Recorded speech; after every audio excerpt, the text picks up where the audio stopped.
morning. I'm excited to be back, and we are moving on to the book of Ruth.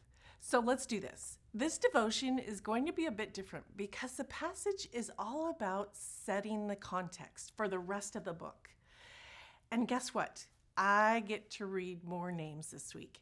You may remember I read the last passage in Colossians when Pastor Matthew preached. It had some doozies. Okay, so here we go. Reading from the English Standard Version, Ruth 1:1-5. In the days when the judges ruled, there was a famine in the land, and a man of Bethlehem in Judah went to sojourn in the country of Moab. He and his wife and his 2 sons. The name of the man was Elimelech, and the name of his wife, Naomi, and the names of his 2 sons were Mahlon and Chilion.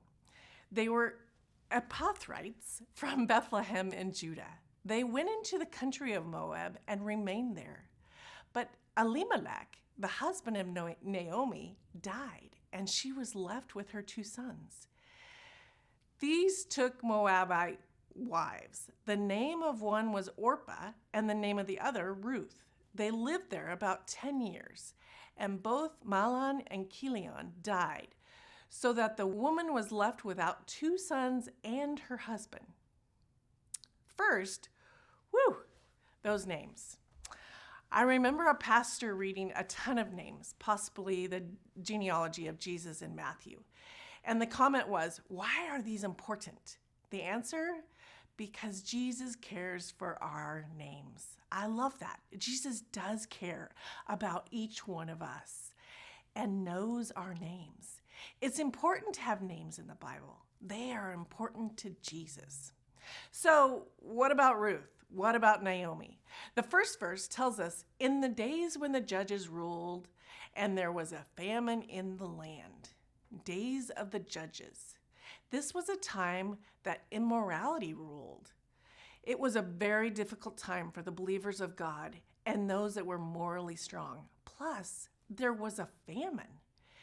This family moves from Bethlehem into the country of Moab.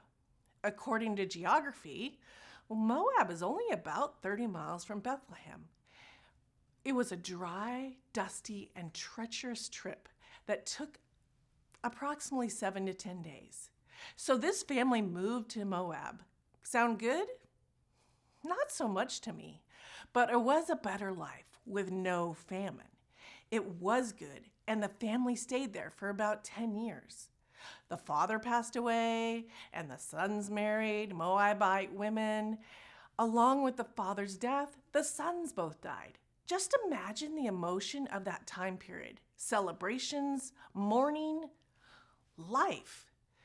Naomi was the one to experience it all. The pain and hurt of her heart, not so easy.